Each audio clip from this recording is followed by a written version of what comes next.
Hindi madali ang mag-ipon ng pera, lalo na sa panahon ngayon na patuloy ang pagtaas ng presyo ng mga bilihin at patuloy ang mababang pasahod sa mga empleyado. Pero sa totoo lang, marami rin sa mga kumikita ng malaki ang wala pa ring ipon. Wala kasi yan sa laki ng iyong income, kundi nasa kung paano mo minamanage ang iyong finances. Ang mga kailangan mo para makaipon ay ang tamang mindset, tamang impormasyon, at willingness na matuto at i-apply ang iyong natutunan. Kaya naman sa video natin ngayon ay ibabahagi namin sa inyo ang 10 paraan na makakatulong sa iyo na makaipon ng pera. Number 1. Live below your means. Kung mas malaki ang expenses mo kesa sa iyong kinikita, mababaon ka sa utang. Pero kung mababa ang expenses mo kesa sa iyong kinikita, makakaipon ka ng pera. Ang common problem kasi ng karamihan ay ang gumastos ng pera na hindi pa nila kinikita. Kaya madami ang nababaon sa utang, lalo na sa credit card. At ang madalas pa na pinagagastusan nila ay ang mga bagay na hindi naman talaga nila kailangan. Nakalaunan ay ibebenta din nila para lang makabayad sa utang. Number 2. Pay yourself first. Sa tuwing natatanggap mo ang iyong sahod, ano ang una mong binabayaran? Bills, Shopee, SM, Robinson? Tanong, kung ikaw ay nangailangan, tutulungan ka ba nila? Hindi. Kaya mahalaga na unahin mong bayaran ang iyong sarili sa tuwing natatanggap mo ang iyong sahod o kita. Unahin mo ang pagtatabi ng pera para sa iyong emergency fund, health and life insurance at retirement fund.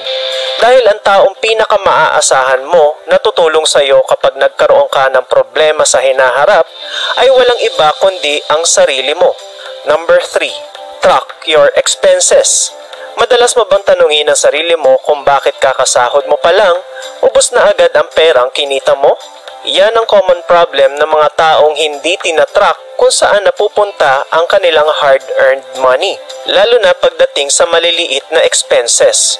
Huwag mong baliwalain ang mga maliliit na expenses dahil kapag ito ay iyong inipon over time, magugulat ka na yung simpleng pagtip mo tuwing kumakain ka sa mga restaurant na 50 pesos at pagbili ng iilang sticks ng yosi ay aabot din ng 1,000 sa loob ng isang taon. Halimbawa, kung ang stick ng yosi ay nagkakahalaga ng 8 pesos at nakakalimang stick ka palagi sa isang araw, ito ay nasa 40 pesos at sa loob ng isang buwan ay nasa 1,200 at sa isang taon ay nasa 14,400.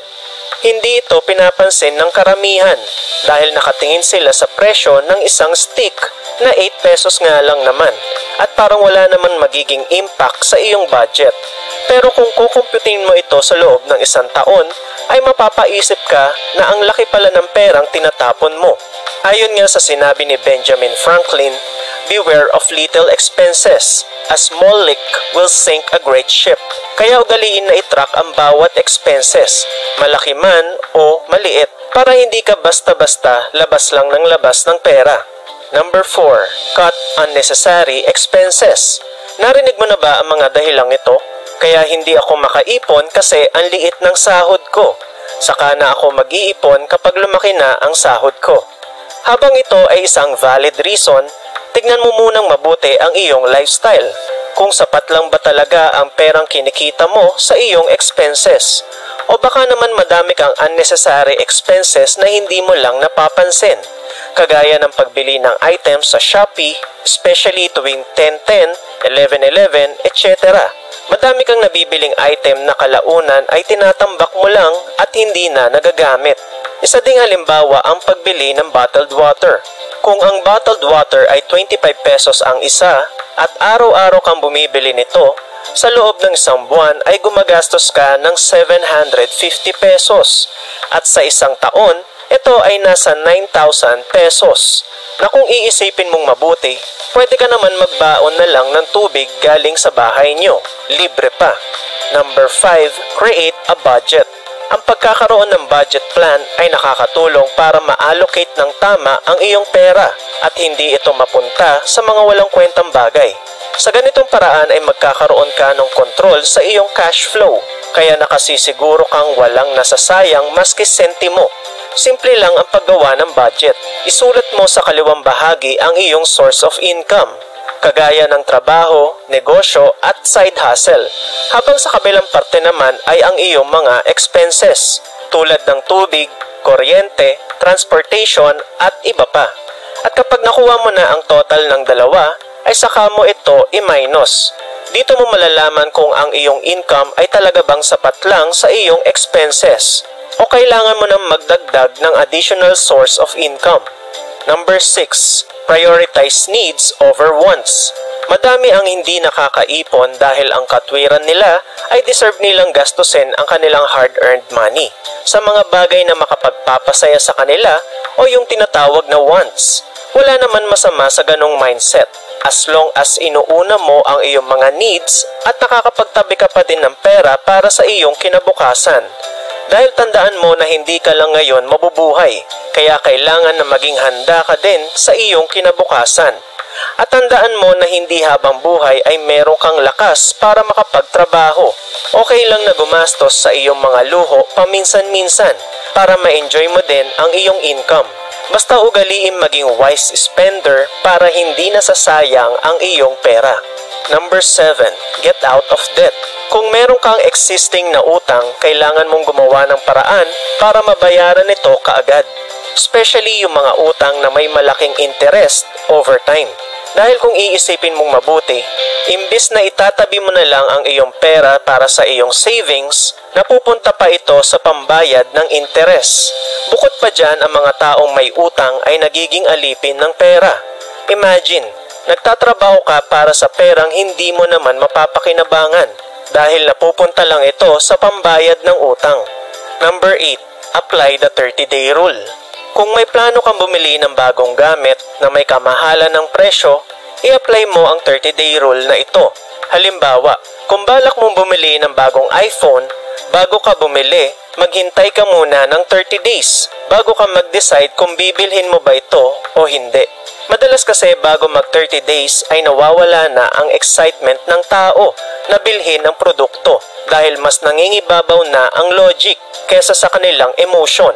Epektibong paraan nito para maiwasan ang impulse buying o ang biglaang pagbili ng mga bagay dahil lang sa gusto mo ito at hindi mo man lang pinag-isipan. Number 9. Automate your savings plan. Kung nahihirapan kang pigilan ang sarili mo na gumastos lalo na kung may perang pumasok sa iyo, pues i-automate mo ang iyong savings plan. Sa tuwing pumapasok ang iyong income sa iyong ATM card, ay automatic na tinatransfer ang percentage ng iyong income sa ibang savings account. Kung 20% ang pinili mong i-transfer sa iyong savings account, 80% na lang ang matitira sa iyong ATM. Sa ganitong paraan ay pipilitin mo ang sarili mong mamuhay base sa 80% na natitira sa iyong income. Isipin mo na lang na para kang nagbabayad ng tax na kinakaltas na agad sa iyong sahod bago mo pa makuha ang kabuuhan ng iyong kita. Ang pinagkaiba nga lang ng dalawa, sa tax hindi mo ramdam ang benepisyo nito sa iyo. Pero sa automatic savings plan, ikaw ang makikinabang ng pera mo sa hinaharap. Number 10. Have another source of income. Nauunawaan ko na meron talaga sa mga Pinoy na hindi sapat ang kanilang kita para sa kanilang expenses. Walang ibang solusyon dyan kundi magdagdag ng ibang source of income. Pwede mong pagkakitaan ang iyong skills tulad ng video editing, graphic designing, social media management, virtual assistant, at pwede ka din magsimula ng negosyong may maliit na puhunan. Pwede ka mag-reseller ng mga sikat na beauty products o ng pagkain. Ang mahalaga ay meron kang multiple streams of income para meron ka pa din paghuhugutan ng pera just in case na mawalan ka ng trabaho o malugi ang isa mong negosyo. Isipin mo na ang iyong income ay parang isang table. Kung isang leg lang ang sumusuporta dito at biglang nasira, babagsak ang buong table. Pero kung ito ay may multiple legs, kahit masira ang isa ay magagawa pa din nitong makatayo. Ganyan din sa buhay. Kung meron kang multiple sources of income, mawala man ang isa ay madali kang makaka-recover. Pero kung iisa lang ang pinaguhugutan mo ng income at bigla itong nawala, ay mahihirapan kang makabangon muli. Kung nagustuhan mo ang ating lesson sa araw na ito, huwag mong kalimutang i-like at i-follow kami sa aming Facebook, TikTok, IG at Twitter. Sa summary, ito ang 10 paraan para makaipon ka ng pera. Number 1, live below your means. Number 2, pay yourself first. Number 3, track your expenses. Number 4, cut unnecessary expenses. Number 5, create a budget. Number 6, prioritize needs over wants. Number 7, get out of debt. Number 8, apply the 30-day rule. Number 9, automate your savings plan. Number 10, have another source of income. Sana ay may natutunan ka sa video na ito. Huwag kalimutang mag-subscribe at i-click ang bell. Maraming salamat sa panonood at laging tandaan na ikaw ay magtatagumpay.